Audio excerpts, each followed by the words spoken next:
It's your boy Chad RoB. Hey, this is the hashtag iAMWHOiAM podcast. This is episode 39, 40.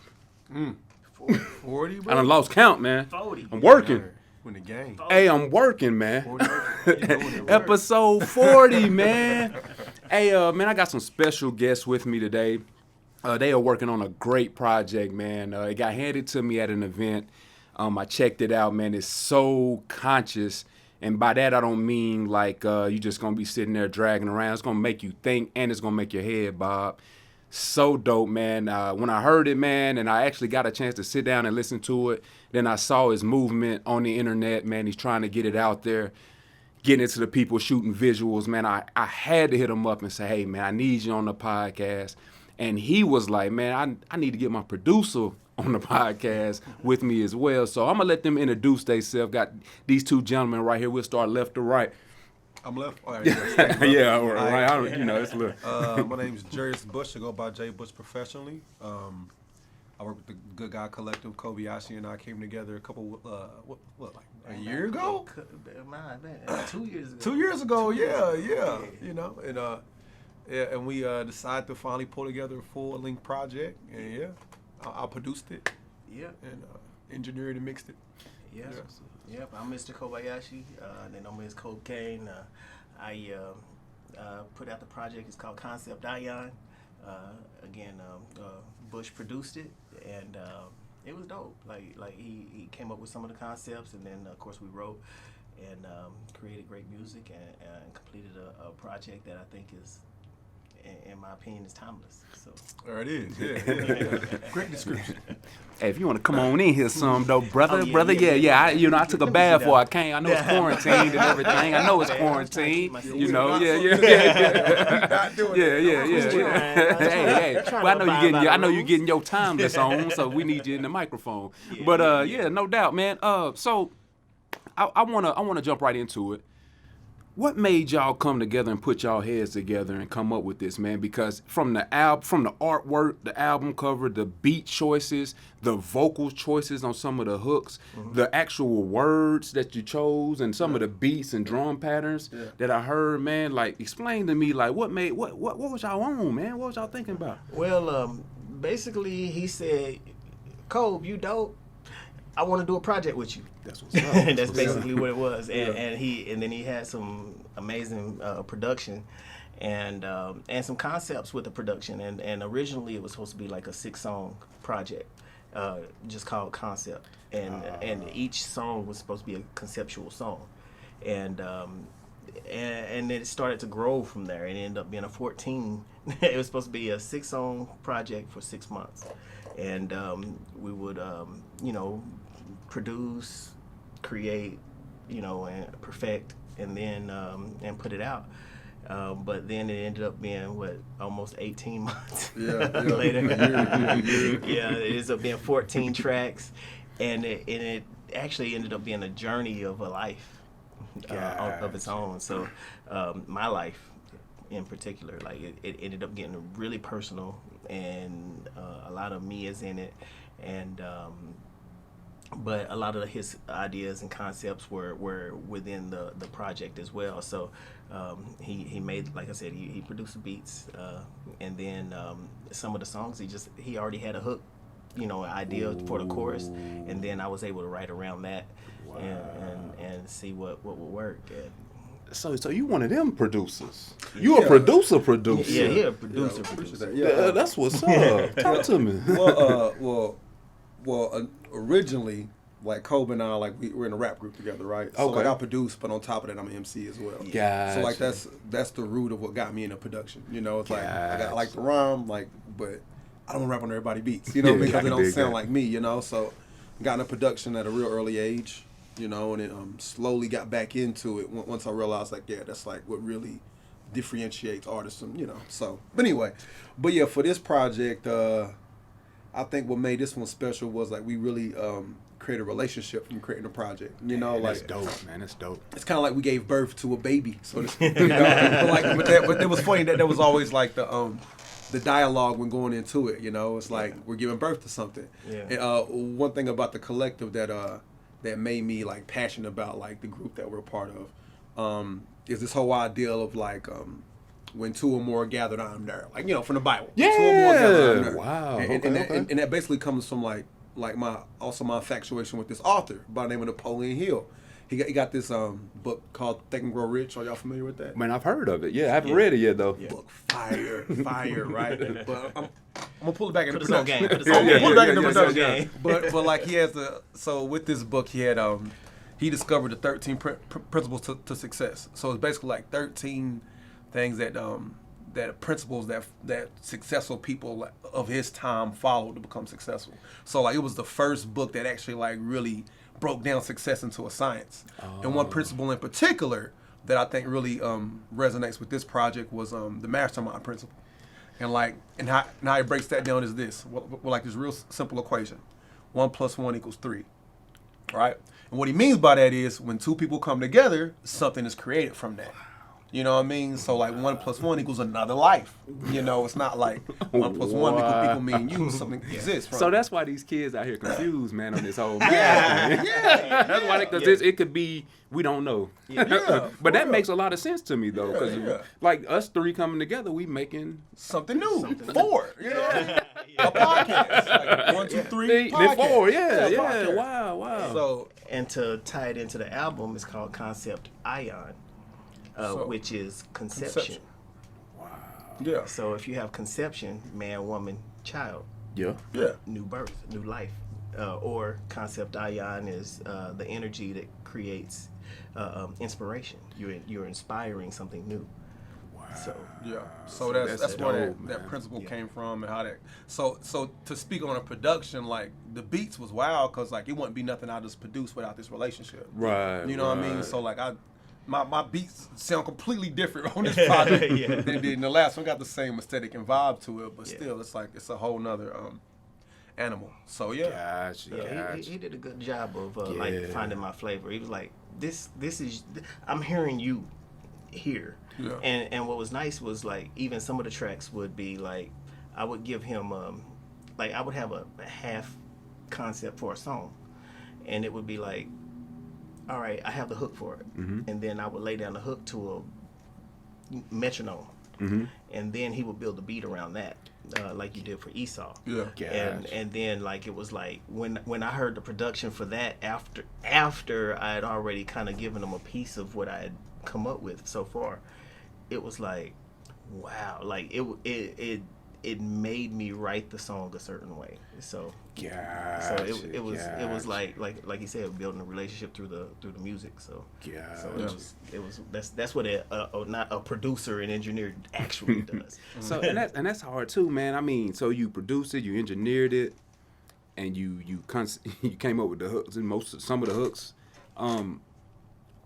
So you said you started in the game early, like at a young age. What age we talking? Like the first beat I made was probably I'm sorry, like the little sinus action. Oh, it's all good. I hope you ain't got it, this because ain't I got it. saying Well, that. we all got it. Yeah, I'm joking. I'm joking. Yeah, don't got it either. But the first beat I made was like what, high school. I think my sophomore year in high school. Okay. On Fruity Loops. That was like the first. Oh, okay. I took the Fox Studios, the sound effect, like the movies, like da da da da da da da. Yeah. I'm talking about. Yeah. I took that, chopped it up, threw some 808s on that joint. Yeah. Some snares behind it, bro. That was my first beat, was flipping the Fox like movie sound like joint. But yeah, ever since then, man, I just been infatuated with production, man. And like, I'm a music head. I love all kind of music, like That's rock, what's up. like gospel, like anything you can think of. Even some country. I like the storytelling in it. You know what I mean? So yeah, I always had an appreciation for music and production. But what makes my production a little different is that I'm with a collective. So like how I look at producing is like who else can be involved with it. So for example, some of the tracks had like a bass player that's in the collective. Come through, lay bass on it. Yeah. Like I got homies that play guitar, come through, lay guitar on it. You know what I mean? Lay some live piano. You know. Gotcha. So it's definitely a collaborative production. That's what's up. Like lens when like going into this project or like working under this umbrella in general. It's not just I make all the beats and that's it. Yeah. No doubt. I still pull people in and collaborate where no doubt. So what brought y'all together to even come into a group? Like before the album or this project, like what got y'all into the group together? Well, when I met him, I was doing events. I was doing shows and things like that, and I met him through, I guess, Black. Is that how I met you? Yep.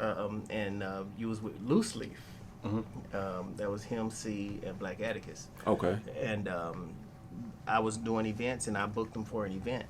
And I saw, like, they was, like, literally the dopest artists that I've ever seen live, like, anywhere, not just Knoxville. Yeah. Like, just dope.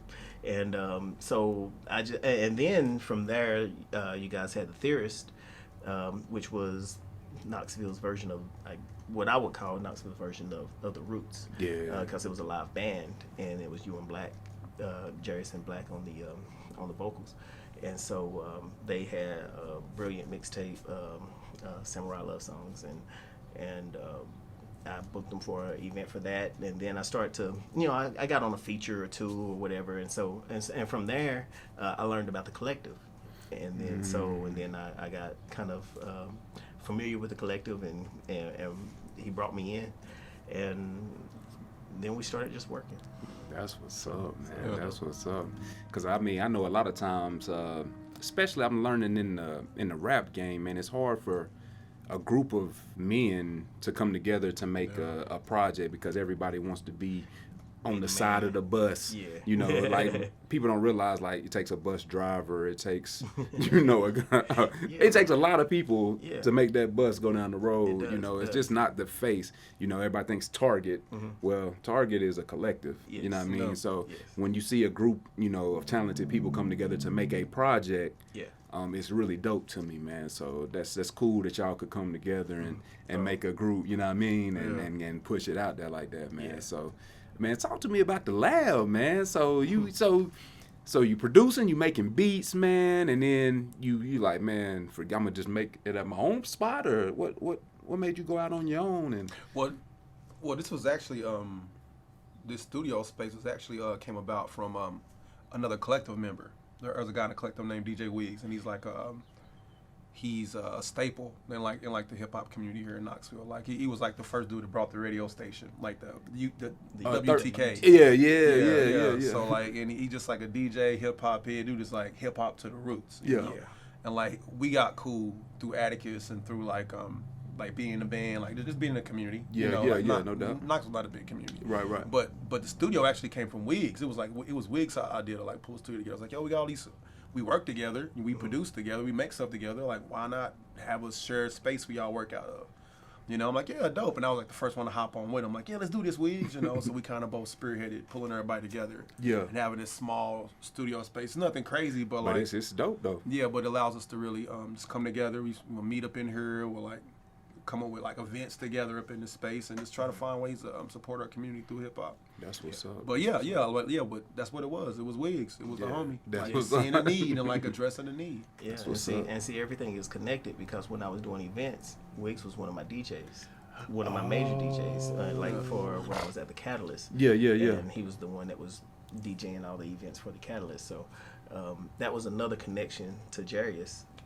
Him and DJ Wiggs and Black Atticus was how I got connected with him. And then I also remember when you mentioned putting together a collective before you actually did it, and how to, how I was going to go about or whatever when I was doing events and things like that. And we talked, forever one night about like just some of the, structure of doing something like that.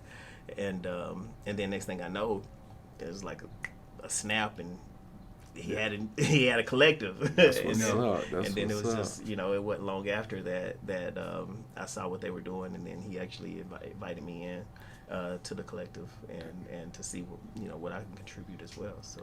So the collective, man, that name, man, that's hard, man. That's so what inspired that? It was real simple. It was actually it was Wiggs' idea. He was like we make good, like, it wasn't necessarily a moral thing initially. It was like, we're just like, we do good music, like we have good events, we dress good. Like, we just good people. You know what I mean? Yeah, we do good stuff. So like, it's what it is. I'm like, I like that. I like that. That's dope. And then, you know, it evolved from there. Like we all have our own interpretations of it. I feel like, for me, good guy means like being a good person, like and doing what's right for folks. You know what I mean? Yeah, no doubt. So like, so yeah, I mean that's what inspired it. It was the homie, just something real simple. You know? Yeah. And then from there it evolved. So that's what's up. That's what's up, man. The collective, man. Yeah, that's hard, man. That's hard. Yeah. So, what's next, man? Or are we pushing this? We're gonna visualize the whole project, or are we working on something else, or? Well, my goal is to get as much out of this project as possible. Okay. I'll still be creating new, but with the concept iAM, I do want to shoot a few more videos for it, because what I notice is every time I release something new for the project, it makes people revisit the project. And so, and the way I feel about the project is like, if you get it and you listen to it straight, 1 through 14, like, when you get back to 1, you hear it differently. Like it's a different story. It means something different to you. So the more I can get people to revisit the project, the more I think they can get from the project. So that's what I'm focusing on now. And I'll still be creating new. Like me and Bush, Saturday we have a music video with DB, David Benton, and Wanse. So. We're also featuring on other people's projects and things like that. So we're collaborating with other people that are doing good music. So that's what's up. That's the other thing that I really like about what we're trying to do with our music. We're trying to branch out and also connect with other people that are doing good music. That's what's up, man. That's what's up, man. Well, it's definitely a dope project, man. Y'all did great on it, man. It's Thank you. It's crazy to me that. We were talking about earlier, man, like we put so much into something and we don't even give it to the people. Yes. Yeah. You know what I'm saying? Yes. So for y'all to come together, finish it, and put it out there, man, it's bravo, man. That's dope, man, because that's the hardest part, I think, in the music game is because with any artist, man, you draw a picture, you write a book, you sing a song. You don't want anybody to judge it because you put everything you had into that, man. You know what I'm saying? What do I care about your opinion, man? This is dope. I don't care what you think, man, but you gave it to the people, man, and you gave us something ill, man. So that's hard, man. That's hard. That's hard. Well, the one thing that I had to think in my mind was like once I finished the project and I listened to it and I was able to, kind of like let it sit with me. I said if I sell one album and it's to me, I'm satisfied because I put out what I wanted to put out. Yeah. And but I think that I was rewarded with the event that I did, the opening event that we put together for the album release. Okay. And so basically sold all the albums that I had available, and then also. From then sold more albums and shared more music and things like that, and got more feedback from people from the music videos and the other music that they've been able to consume. I've been proud of that. I've been proud of that response from that. So it's like I was able to do what I wanted to do, and it was validated from the community that I was trying to serve. So gotcha. Well, while I got you, man, this question, man, is very important to me. Top 5 rappers all time in order, and 5 being your least favorite, 1 being your favorite rapper of all time, and it's based on just strictly you. So, like when you think about it, I know everybody's be like Pop, Biggie, whatever. No, I mean if that is, but tell me your like. What gets you through your go-tos, man, your top 5. And it's what's crazy about it too is like mine I've noticed changes every episode. Really? You got your 3 in there every time. Yeah. But them last 2 is you start to you hear something that you didn't expect and then you start to What you got? So I'm thinking Biggie. Ooh, okay. And that's 1 or 5. That's 1. Okay. So we got Biggie. I got Biggie, Dre, Andre 3000. Ooh, okay. Biggie, Andre. I had it, but I haven't eaten. It's Ramadan. My mind is going. Hey, it's all take your time, bro. Take your time, brother. Biggie, Dre, what's his, Q-Tip. Ooh, and see, that's what I was thinking, because I was saying what inspired that sound. So it's crazy Q-Tip. You say that, man. It's crazy you say that. I'm gonna say K-Dot. I mean, just technically, like okay. Kendrick is like, He's technical stuff. Yeah, technical. He just one of the best. Yeah. Period. Ever. And what's last? What's 5?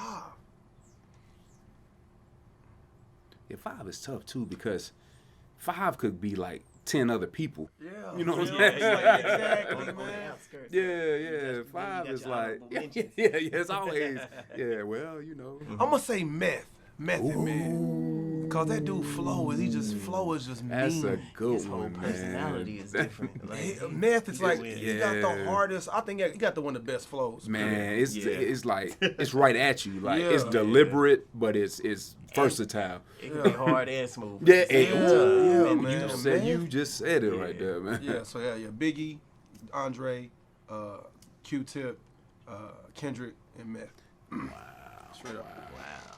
We was on the top 5 MCs of our time, and we'll come back to it for you. You know what I'm saying? Okay.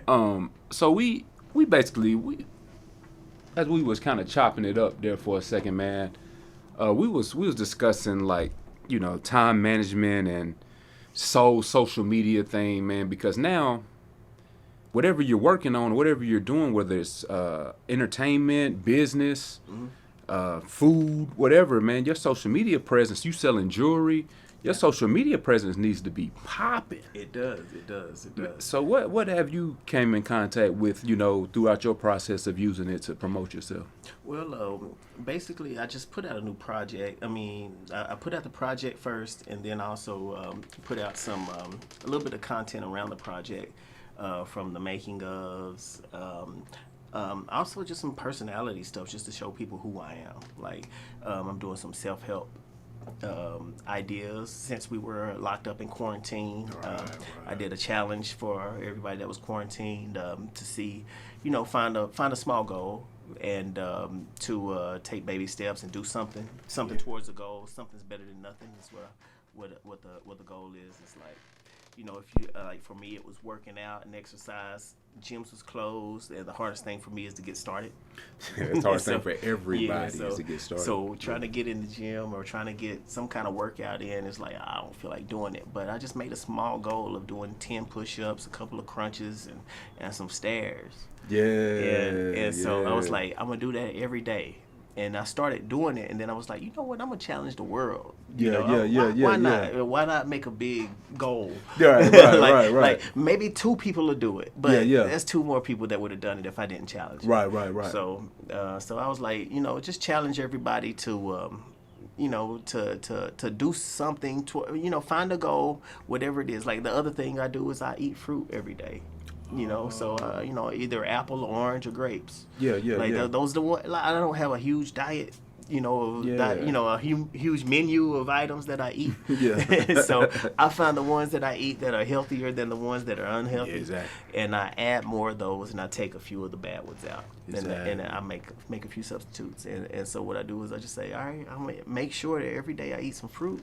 Every day I'm gonna do my push-ups, my crunches, and my stairs, and every day I'm going to write 4 bars. So I do what I call it a 4-bar daily. And I might write a 16. I might write a whole song, but that doesn't substitute the next day when I still got to write 4 bars. So I'm building a habit. That's what I'm doing. So I'm building a habit. What was brilliant was actually Jarius that just left. A few years back, he started what was called a 30-16 challenge.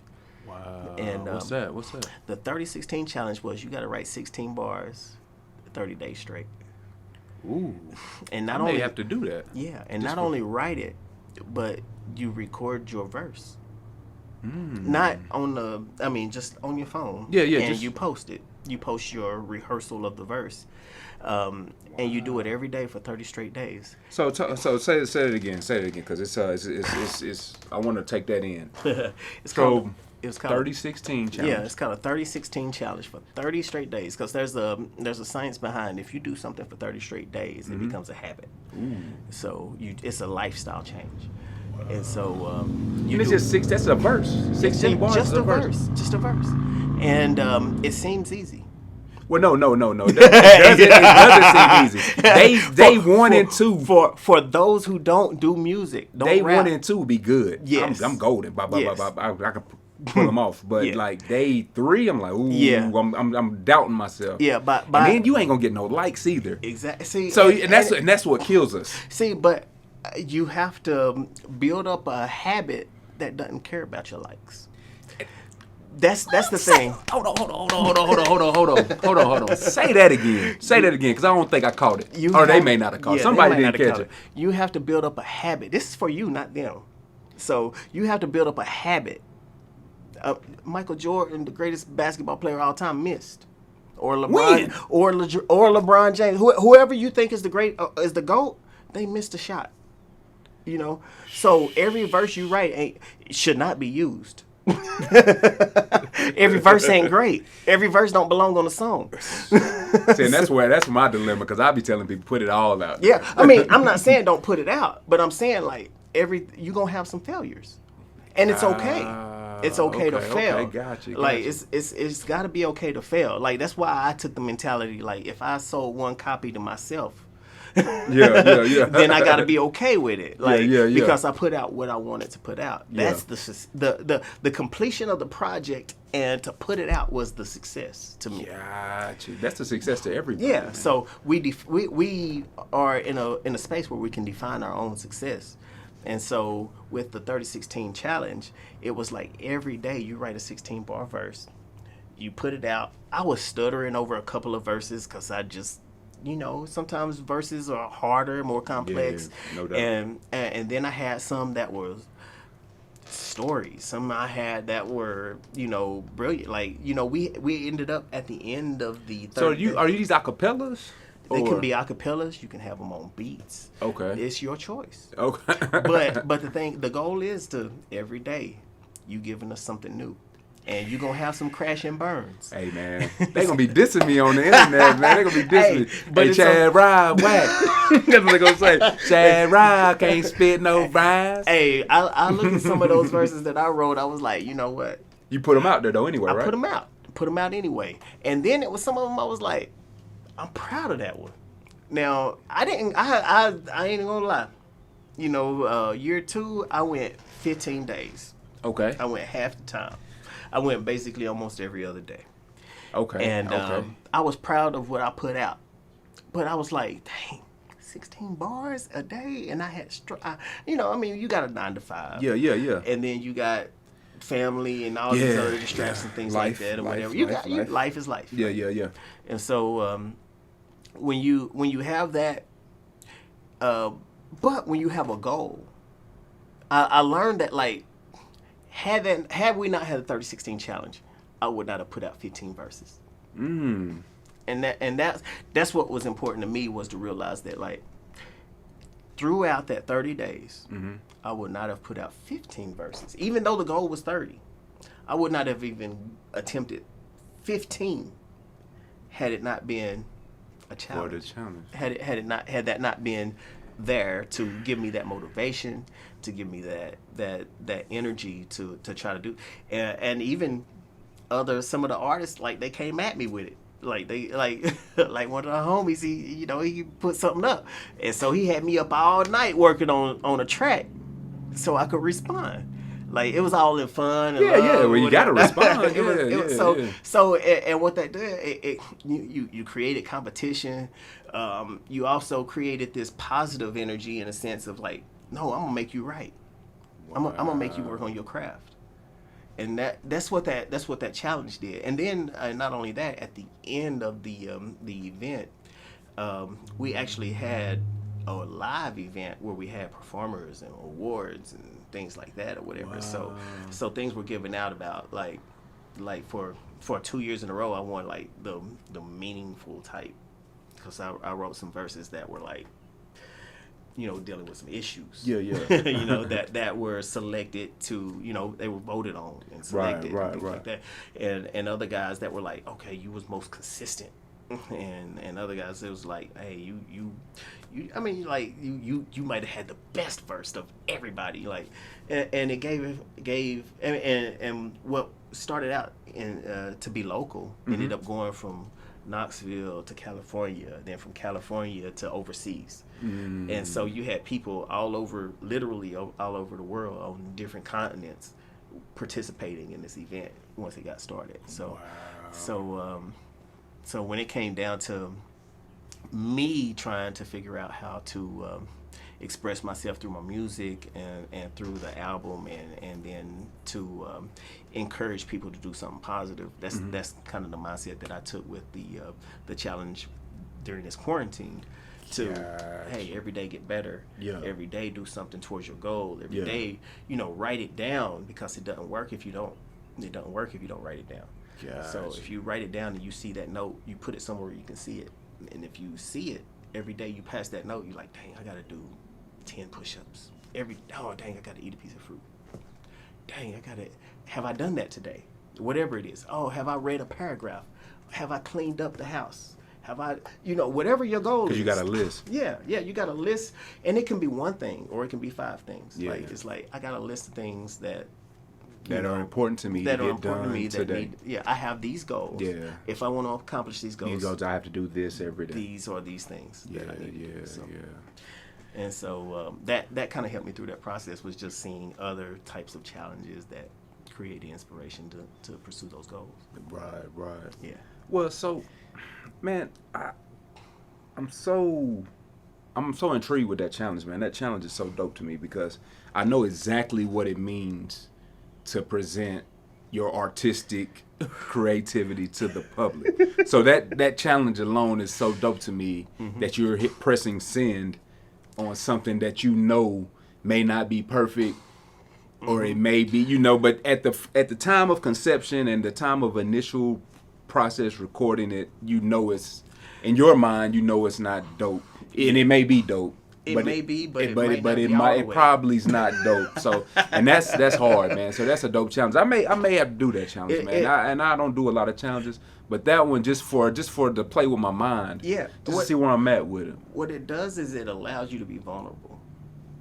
It allows you to express what's on your mind at the time, and it allows you to share it without worrying about judgment.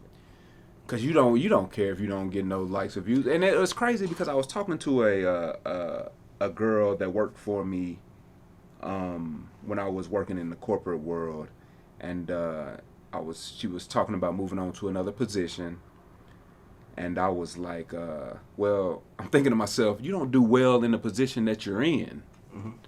You know what I'm saying? Like, you're not striving when someone is coming in asking for the products. So now you're talking about taking a position where you're walking into somebody's home and asking them to buy the product.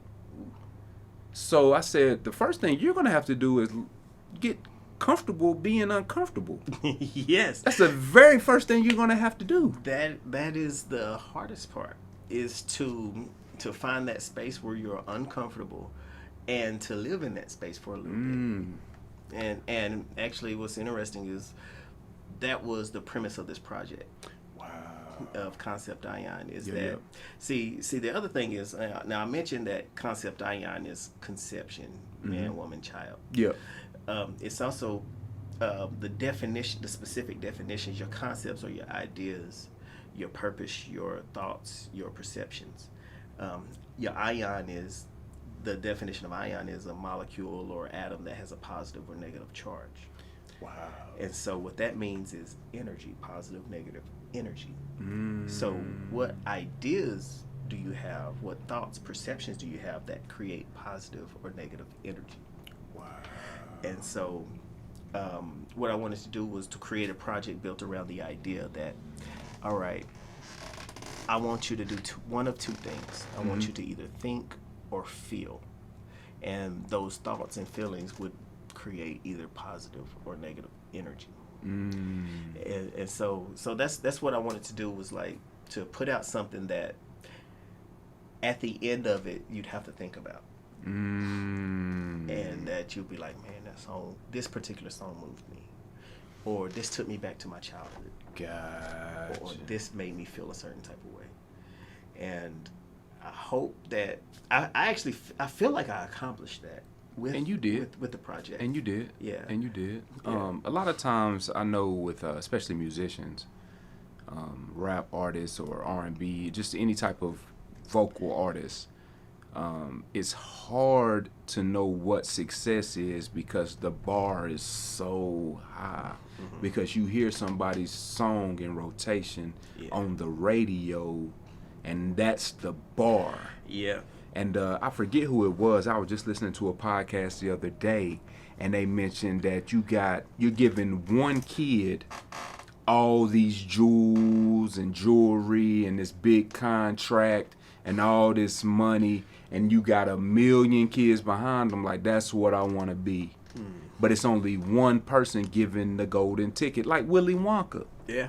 Yeah. You know what I'm saying? It's one kid with the golden ticket, or I think it was 5, but it's still 1 million kids looking for that same golden ticket. So I guess my question to you would be, with you grinding as long as you've been grinding on it, what keeps you focused? Or actually, let's start over.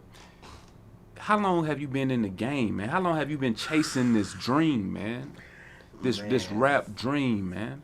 Couple decades, literally. Wow. And well, what it is that, like, well, maybe I didn't start out chasing the dream. I just started out enjoying doing music. Okay. And so it was like I was doing whatever, whenever, however. I was just like happy to rhyme on a track.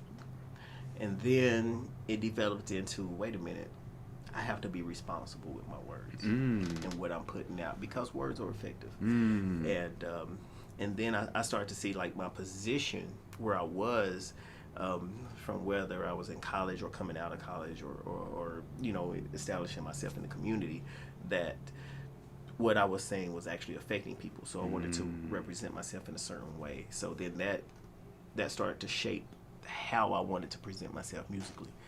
And so I wanted to make sure that I didn't do things that were destructive to especially our community, you know, the black community. Yeah, I can dig that. And so I was like, you know, maybe I'll,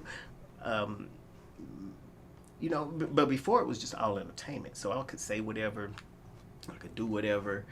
And interesting story is that, like, you know, I was cussing, I was saying, I make up a cuss word. I didn't. Yeah. I could say whatever. Yeah. I can dig that. But there was a time where I was presenting my music to somebody that I really respected, and I didn't want them to hear me that way. Wow. And I was like, okay, if I can't give my music to any and everybody, any and every day, then I don't need to say anything that I'll be ashamed of.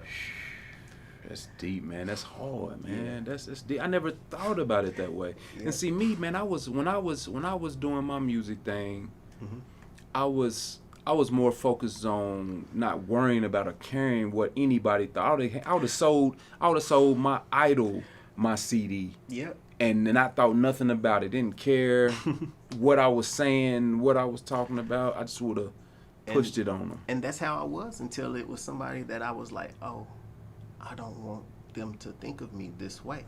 Wow. And then it was like, okay. And then, of course, you know, I grew up in the church and everything like that or whatever. Okay. So my mom was like, you know, you need to quit cussing and this, that, and the third. Well, I actually, when she heard my music, I wasn't even cussing at the time. I had already quit cussing, but I was using the N-word. Yeah. And I still struggle with that one. I ain't gonna lie. I don't know why. Man, I don't know why that's the toughest one to get rid of. Man, it was like a badge of honor for me. Like, I was using it like... Yeah. I was using it. I was using it, so I made it rhyme with itself. Yeah. No, I hear you, man. Yeah, that's dope, though. I used it in such a way, boy. Woo, I was proud of myself. Yeah. But then I was like, you know what? But I also feel a certain way about certain people using it. Yeah. And so I was like... you said something there. And I was like, you know what? I don't want to be responsible for my own disrespect, my own anger, my own frustration. Right. And so I took that out of my music. for the most part. Like, I mean, pretty much it's been gone. Now, I'm not opposed to using it again for a selective reason. You'd have to get it to your point, whatever you're trying to say. Yeah. I honestly feel like I can say whatever I want to say. Yeah. But it will be strategic. Yeah, it won't be just like how I was. Just cause. Yeah. It won't be how I was using it as a grudge or whatever else. But when I use it, if I choose to use it, it will be strategic, and the people that hear it will understand the strategy, or at least they will know that, oh, that's different than what I'm used to hearing from you. So it'll mean something, in that effect. But I decided that, like, it was important for me to if I wanted to put out what I wanted to put out, it needed to represent who I wanted to represent. Gotcha. And so that was important to me. So when did you release your first project? What year? Or do you know the exact date? I don't know the exact date, but I remember the year. It was 2015. I'm sorry, 2005. I released a mixtape. Okay. It was me. I had a couple of roommates and some friends that lived in the neighborhood that we put together what was called the Melt the Mic mixtape. Ooh, Melt the Mic. That's a good one. Melt the Mic mixtape. I had Volume 1 in 2005 and Volume 2 2007. And then I planned on in 2009 putting out My Verse, My Breath. Ooh. My Verse, My Breath was the supposed to be the debut album, and then I was gonna put out that, and I kept working on it, and I had like 3 or 4 songs left, and I kept trying to make it perfect and trying to do everything I could do to make it sound right and be beautiful. And then I outgrew the project, cause that's the project that I was cussing on. And then I started to go into a different direction. I was like, well, now I can't even put out this project because I'm not cussing anymore. Wow. I was still using the N-word at the time. Oh, okay. But I wasn't using profanity in the traditional sense, I guess. And then I started working on a project called Probably Third. What? Probably third? Probably Third. You accepting third place? What does that mean? What Probably is that? Third. It was my... I almost hate to give it away when I came up with the title, but since I didn't put it out, I guess it's okay. The last track on the album was supposed to actually give you the definition of the project. Okay. It was a Probably Third outro, but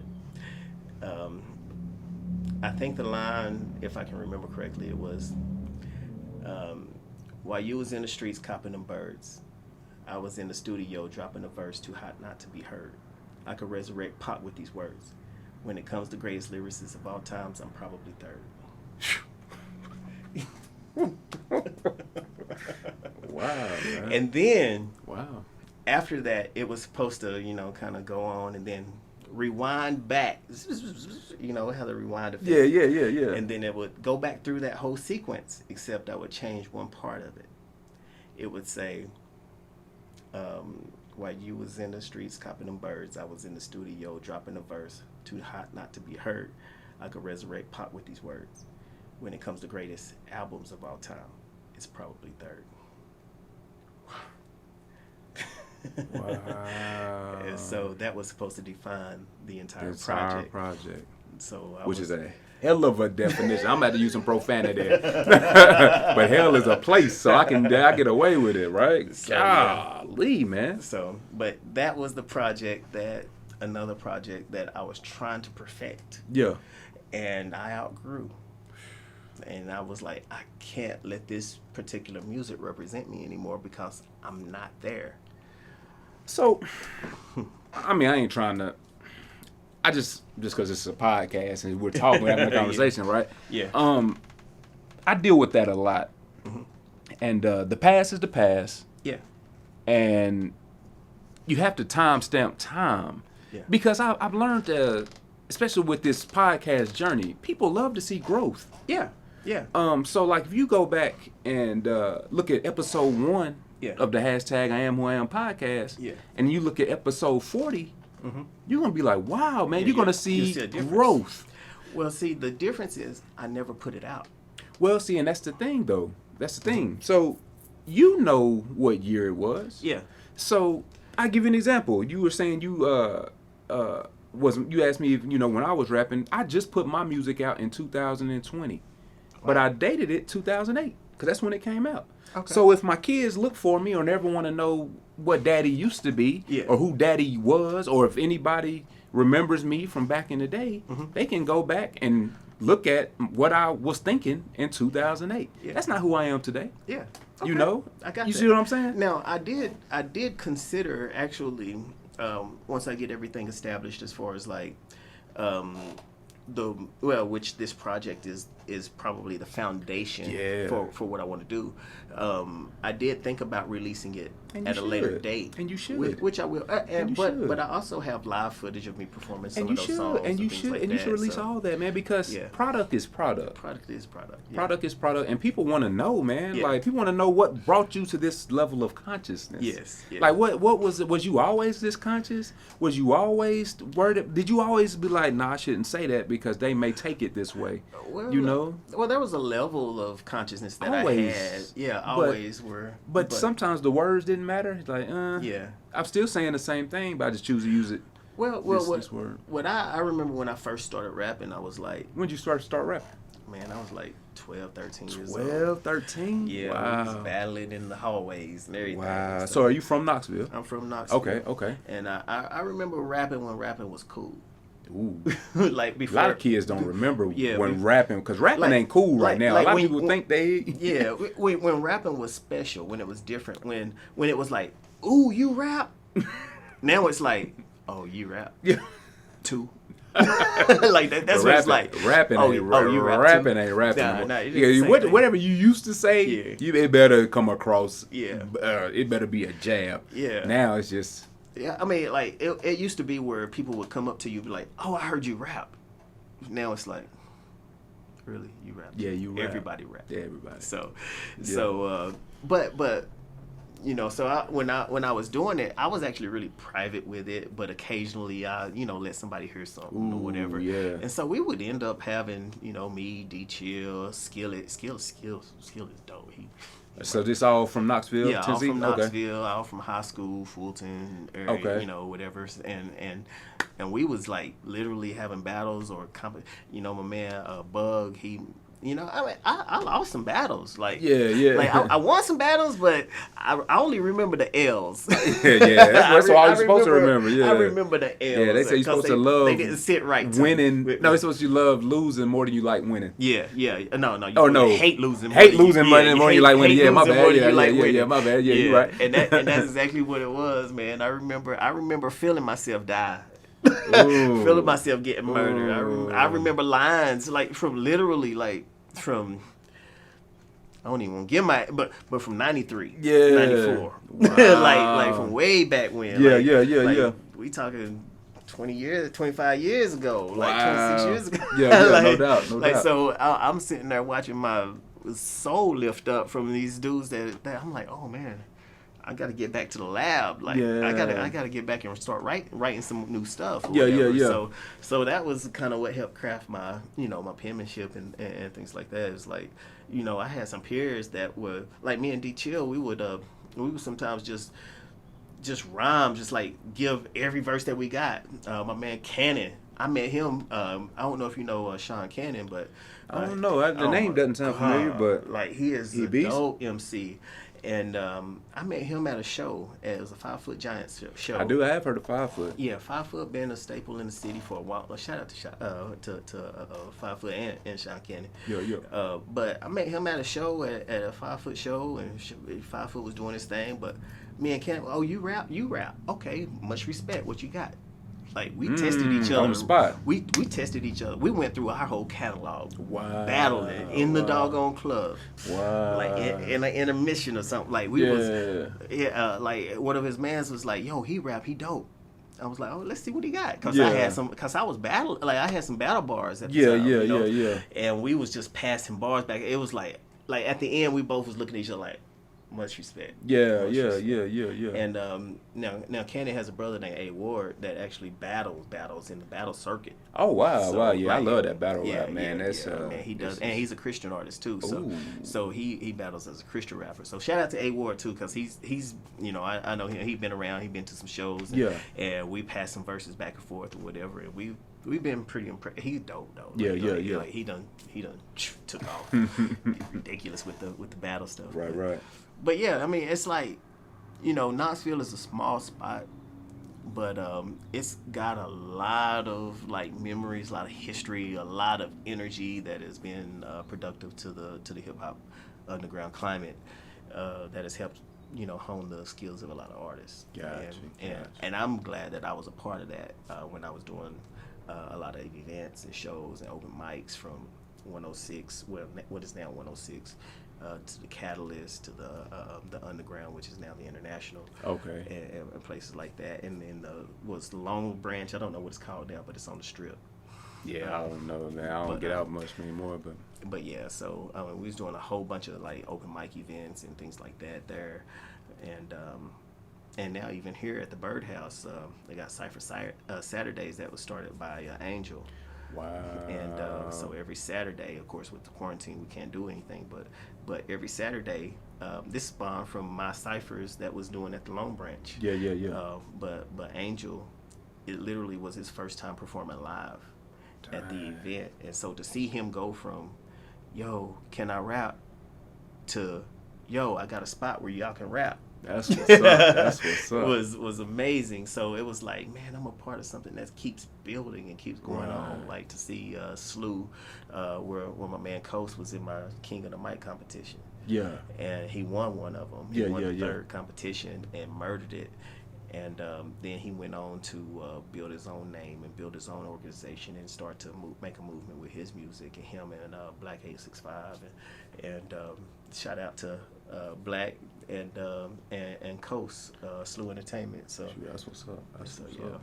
But yeah, so to be a part of all of that, hearing that history in hip hop Knoxville is just like exciting for me. That's what's up. That's what's up, man. It's crazy too, man, because I know as we get older, like I'll use me for example, man, I basically gave up on the craft, man. As you know, when I had my first child, is when I really put the pen down. Not intentionally, but just the work that comes. Just the work that comes with the rapping. I didn't even know about the work that it was going to be a father. I just knew I needed to focus on this, and rapping is like a side piece. Yeah. You know what I'm saying? Like I love her to death, man. I love her. I would give up everything for her. Yeah. But I can't focus all my energy into something I don't feel like is giving me anything back. Yeah. So talk to me about how you continue to keep pushing, you know, with all this tenure in the game. Yeah.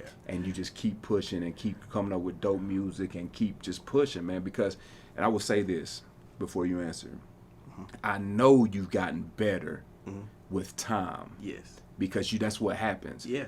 That's just what happens. It is. So to think to yourself that more people might have listened to your project in 09 or 05 that actually pick it up today, it's gotta be rough on the soul. Well, I mean, that one thing is they will see the evolution from then and now, but the other thing is that the most important thing that I ever experienced in this process was that when I guess I would call him a fan. He came up to me after an event and was like, you know, he was asking me if I was still rapping. I was like, because there were several points where I thought about just giving it up, and letting it go. And he was like, man, you can't quit. I was like, you know, it's not doing nothing for me. He was like, yeah, but if you quit, there ain't gonna be no real ones left.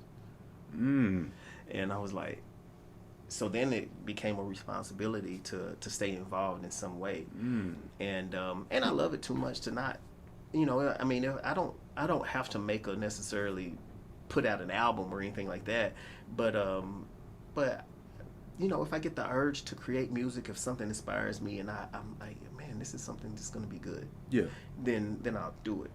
Or or I want to be a part of this because oh man, I got these 8 bars, 12 bars, 16 bars, or whatever for this. That's gonna help. Man, that's dope because you hear basketball players like I'm watching the Michael Jordan Last Dance documentary. Yeah. And he's saying I would have Fire, balled. Yeah, it is fire. I would have played for free. Yeah. Cause I just love the game. Yeah. Like I mean, yes, of course, I'm making these $1 million. I ain't gonna play for free. But Yeah. at the end of the day, you would have caught me. But he did play for free. Like when he, they was doing and which was one of the best parts of the story for me was like, when he was doing Space Jams and they built that arena for him. Yeah. And he's calling up NBA players, hey, we playing for free. Like they was literally playing for free. So I heard a story today about that dome. I was listening to Bill Bellamy. He came across my feed. Bill Bellamy. Bill Bellamy said he just happened to be on a Warner Brothers set the same time Michael Jordan. They built the dome for Michael Jordan for Space Jam. And he was like, man, I got to get that famous where they build a dome for me. He said in this dome, they got masseuses, locker rooms, showers. He said it was the North Carolina court. A workout facility. Yeah, I mean, everything. He said, Michael, you said, hey, called him. He said, look, come run with us. He said, Tyus Edney was there. I mean, he said a lot of names. Yeah. And I'm just like, he said, he running with Mike. He said, Mike passing the ball. He said, Mike, he flicked it to him. He said, the car, he said, it had some heat on it. He said, man, it's like, you said it's an NBA type pass. Yeah. It tripped me out. I was like, man, but it was the dopest story I've heard. So it's funny that you mentioned the dome because a lot of people don't understand what greatness is. Man. And for you to say that it became a responsibility just because of one fan. Yeah. And as an artist, you don't know who's listening or who's watching. You never... And I deal with that. And it's funny how, I don't know if you're a religious man or God is all that, but God, I feel like God is this, and I don't want to shortchange God, but I feel like this is how I feel. So whenever I get down, ain't nobody watching this, ain't nobody paying me no attention. Man, I may get a text out the blue, man, love your podcast getting better, or just a random person, I saw your podcast, man, it's dope, or man, I love that game from the whip, man, that's dope, man, and it's sporadic. Yeah. It's very random. It's crazy how little something can do to give you just enough gas, just enough to let you know that you're doing what you're supposed to be doing. Just something. Just enough. Something. You know what's crazy is like me. People, if they ask you about me, like besides music, I'm a controversial type person. In a sense where one of my goals is to create thought. Like, what I do is I take topics and I throw them out there. I mean, like, one of the things I would do is called singles therapy. Okay.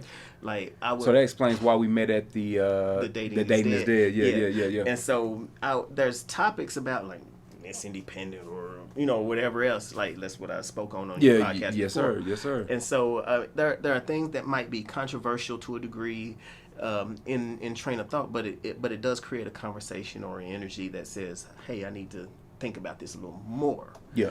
And I do that a lot on my page. I mean, it could be from LeBron versus Jordan to, like I said, singles therapy, questions or whatever.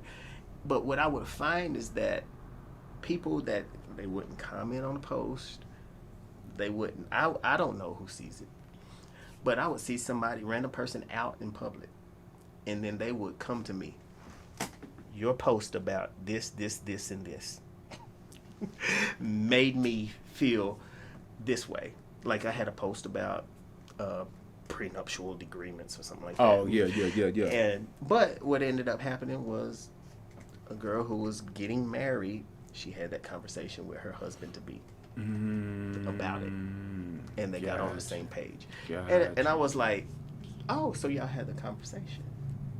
Gotcha.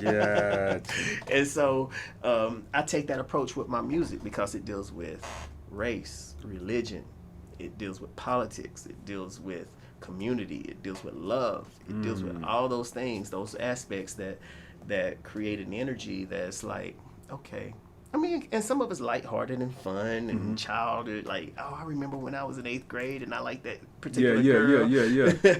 I liked that girl and I was all nervous, scared of her. Like, and that's, like I said, that's what I want to do is create Emotions. Yeah, I want to create emotions. I want to create dope, man. music that makes you remember, it makes you feel, it brings you to a place. Yeah. And that's what I'm proud about this project for, this concept Ion, is that I feel like I was able to tap into that energy and to make people feel a certain type of way. And you were, man. It's a really dope project, man, because to me it means more to be conscious of what you're saying than to just get applause from the audience. Yes, yeah. Because with this podcast, man, I study podcasts. Mm-hmm. I know what's hot. Yeah. You don't think I know what will sell? Yeah. But that's not what I want to. That's not what I want my kids to look back on me. Yeah. And be like, my daddy got on by doing this. Yeah. Look at my daddy. He talking about this, and it may not be popular while I'm here on this earth. Yeah. It may be popular when they be like, oh dang, look, my daddy was doing this, and this, and this, and this, Yeah. and look at this great content. Yeah. That's encouraging people to just do it. Just try. To be better, to do it. Get better every day. Find a goal. Yeah. Anything. To do it. Yeah, Yeah, just do whatever it. it is, Yeah. to do You it. can't do it watching somebody else do it. Yeah. And well, I mean, like you said, you had all this equipment and it was sitting. Just sitting. And then you decided, What am I doing? Why don't I do it? Why am I watching him do it? My kids, they watch people play video games. Oh my God. And I'm thinking to myself, what game is that? Why don't we have that game? My nephew does that. My nephews do that. They watch other people. Now, when I was young, I used to play video games with my cousins, and he was that show me how. Let me show you how. So you take the control from you, and then start playing, and you sit there watching like this. Mad. Like, no, I want to play. Don't show me how. Let me learn. But my nephews are like, they sit there and watch for hours. I'm like, oh my God. I couldn't do it. Y'all are different. Y'all, because like Put me in the game, coach. put me in. I don't care if I get 6 fumbles in the first in six attempts. Yeah, let me learn. I hold it up here. By that next time. 7th one, I might be a beast. You just don't know what I'm about to do. I'm about to do it. I'm gonna figure it out. Yeah, coach. yeah, man. Let me But learn. it's crazy to me, man. And that's what I think, man. And I think our generation is on the tail end of that because we feel like it's over. Yeah. And that's what this podcast is about. It's just our generation, man. We're the last ones of that. Mm-hmm. Like, especially at the ages we are, man. It's like I know the feeling. It's over. Yeah. It's time to settle. Yeah. But if you're breathing and you can, Yeah. Steve Harvey says it a lot. I was reading something. I don't think he got on till he was 38. Really? I think that's when that Steve Harvey show. Yeah, the Steve Harvey show. Yeah, I think he was like 38 Wow. years old, man. And then he had like 8 or 5 different platforms that he was on. He just got the popping. 3 different A lot of TV people don't even stations. remember that one that was on like ABC. It wasn't it was the High Towers or something, the High Top or the High something. He had a show on ABC. Like it was on. I think it was on. What was that Friday night? What with the Urkel? Oh, with the Family Matters. Yeah. Oh, I know what you're talking about. He had Khadijah. I can't think of the name of the show though. Yeah, but he had a show there too. But Yeah. he had like a whole lot of stuff going. But he was from like then to now. Mm-hmm. Yeah, It's yeah, on. That So man was working. But he didn't give up. Nah, And that's he what didn't. the purpose of the podcast. And he is. was accepting stuff, not even knowing how he was gonna get it done. I heard a story about him like being in Florida, and he got an offer to come up to like the Apollo in New York, and he didn't have no money.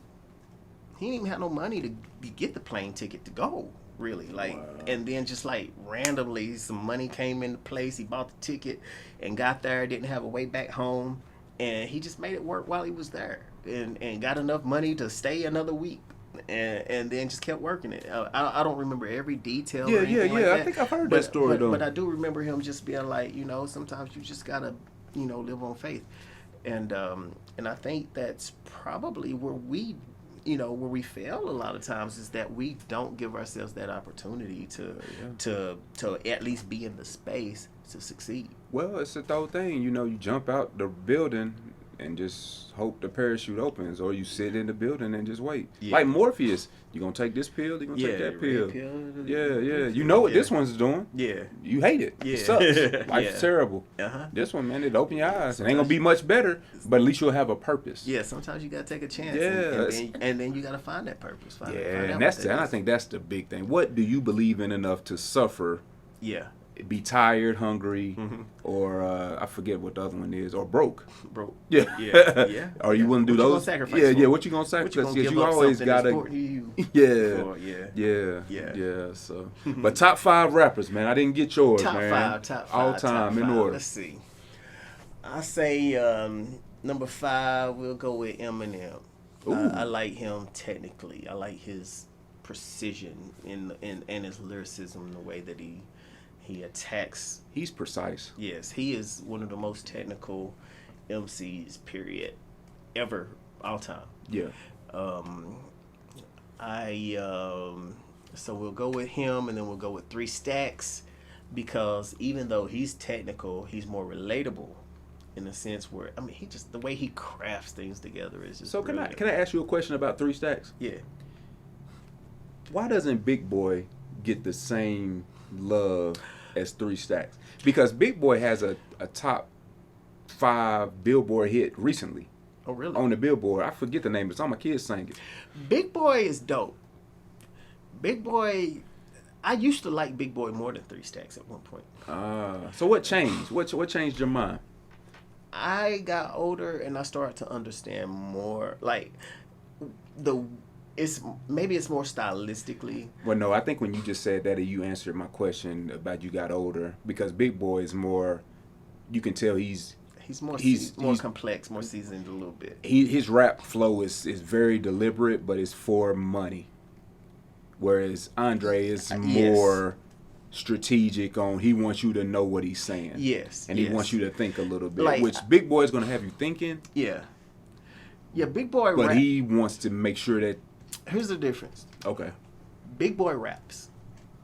Andre talks to me. That's the difference. Andre talks to me. Gotcha. Like, gotcha. he puts it out there, like the way his delivery is like we're having a conversation. Yeah. And I'm a part of that conversation. Gotcha. And so that's why I like him. He's at 4. I got Pac at 3. Ooh, okay. Pac at 3. I got Lupe Fiasco at 2. Wow. That's a lot of people sleep on Lupe, man. Yes. He is. He didn't give us a lot though.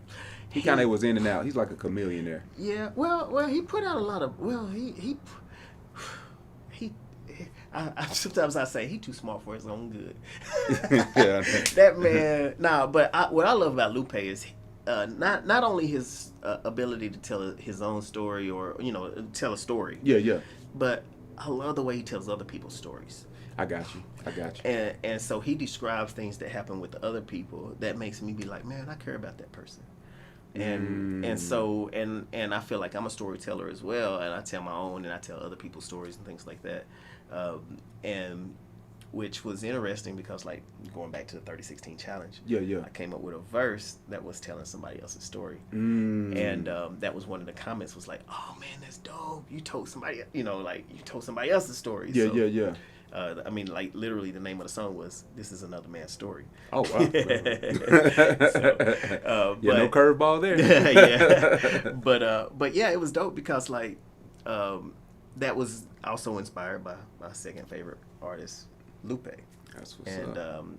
This might sound cliche, it might be weird or whatever, but I'm my own favorite artist. I'm Mr. Kobayashi. No, you're the first person on the podcast, and I've had 4 MCs on the podcast, and one of them said I would say myself first, but I don't think they did. No, man, I'm my first.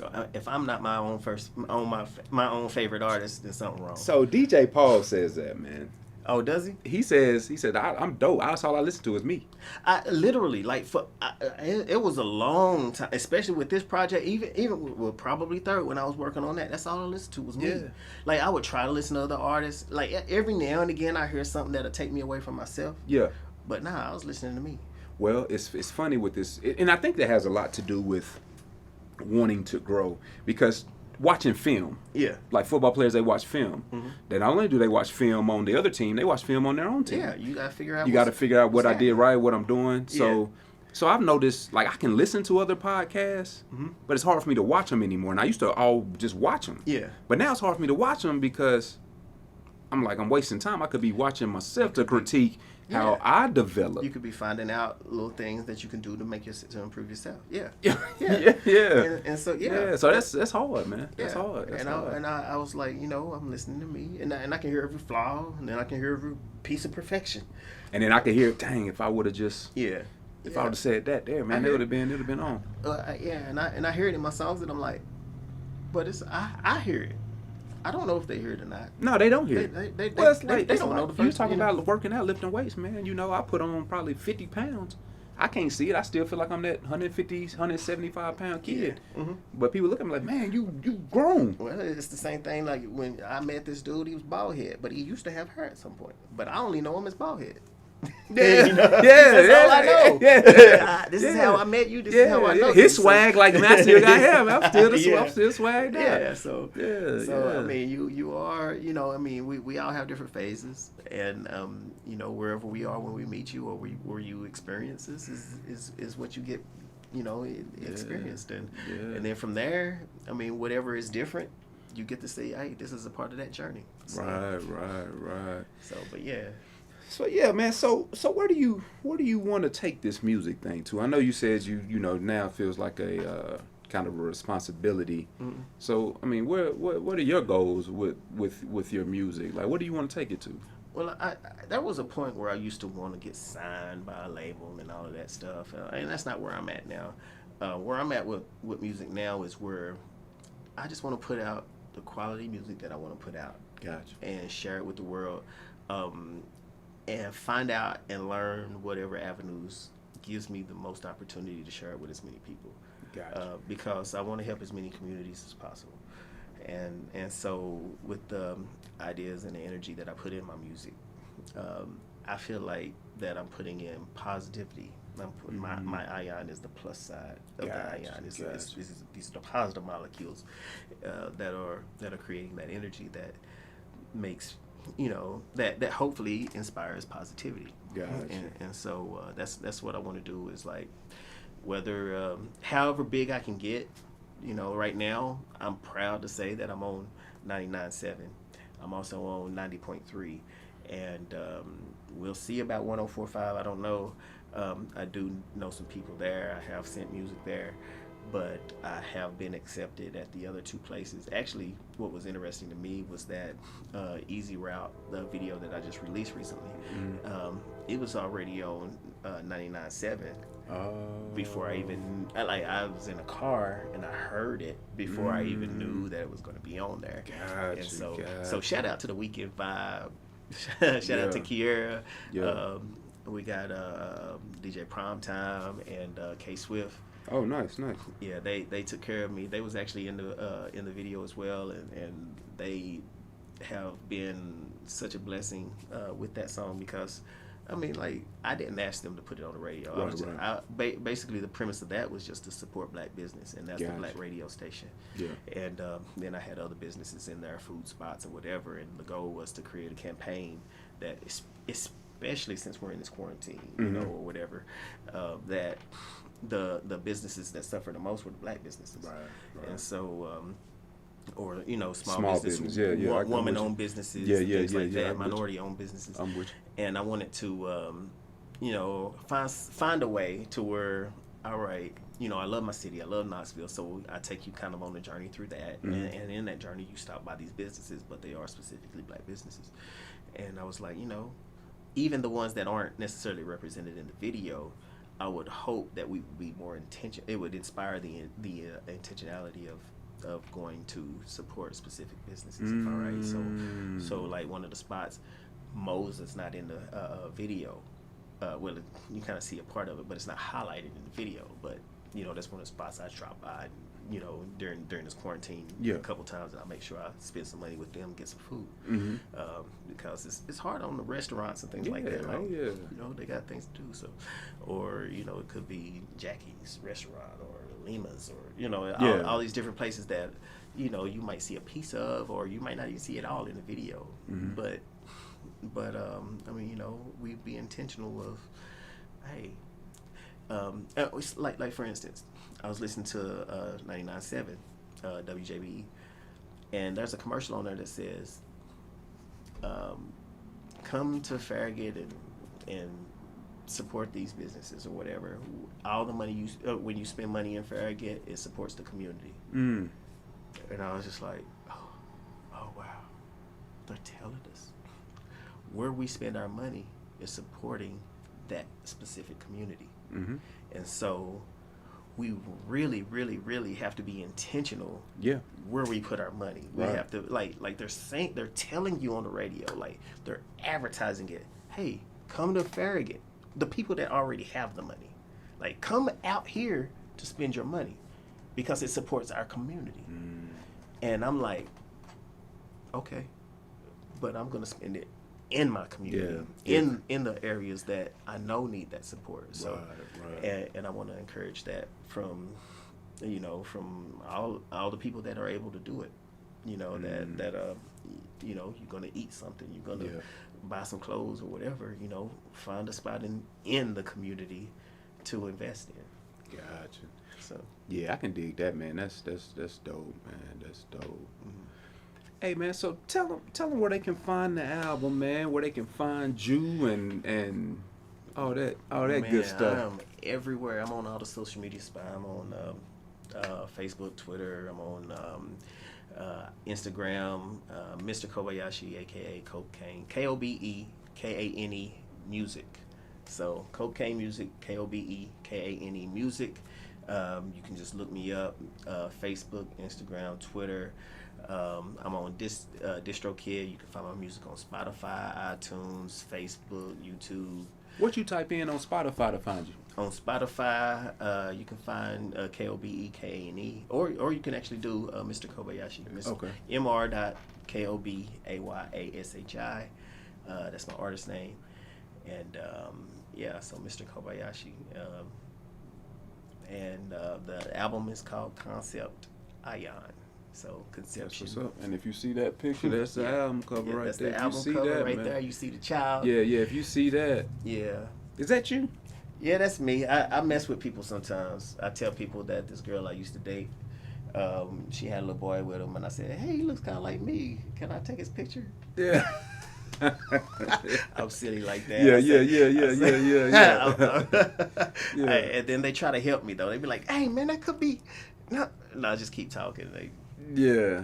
But I'm silly like that. But Yeah, but no yeah, doubt, that's no doubt. me. That's me. That's not somebody else. So, but No yeah. doubt. No doubt, man. And there you have it, man. I hope y'all got something from this. A lot of times people look at their goals as monetary, like you weren't successful if you didn't get any monetary gain. That is not always the case. Yeah. If you love what you do and do what you love and are still passionate about it, and just like we talked about, we both get so much joy out of just one person acknowledging the effort and work that you're doing. It goes so far, man. I know we in a day of, we ain't gonna celebrate or like nobody that ain't already on or famous, but you got the people down here that just love to produce content, whether it's music, videos, food, clothes, whatever the case may be. They doing it out of just love and passion, and you may like it, and you may not. But if you like it, man, just hit them with the thumbs up, man. Hit them with the like, man. Shoot them a comment on there. Hey, man, dope work, man. Yeah. It goes a long way. It could be the difference between someone giving up or someone going another week or two. So Yeah, that is so true. You never know how much. Like when I put out this project in the video to follow, it's like, months later when the video comes out, it revisits the project, and then when you see people sharing your project and you see people sharing your video, it's so encouraging. And as much, I mean, it could be a like, it could be a share, it could be a comment, it could be a phone call or a text message or whatever. Those little things mean, like, literally, like, because we don't, me personally, I'm not great with the compliments, even though I know I'm dope. When somebody, I can tell you I'm dope, but when other people tell me, sometimes I get a little shy. Yeah, well, you know? it's that feeling, man. I try to be humble, you know, I want to be humble with it, but also, you know, it's like, you know, I know I'm dope. Yeah. But when you feel like it's genuine and you know, it's like, dang, man, you touch a spot that you know there's vulnerability there. Yeah. And so when you experience that for the few times that you get to, it's like, man, how do you respond to that? But it's also but it's so encouraging that it's like it makes you want to get back. It makes you want to. It lets you know that you're on the right track. Exactly. You know what you're supposed to be It keeps you going, man. It keeps you going because you want to get better, to just to make that person that complimented you impress them. Yeah. Just that one person. So you're grinding harder to see how can I make it that much better just for them. Yeah. And that may bring another person, you know. So it's just small things, baby steps. Baby steps. steps. Yeah, Every little bit counts. Yeah, man. Yeah, man. Yeah. But you got anything you want to leave them with before we get out of here? Oh man, just be good to everybody. Be good to yourself.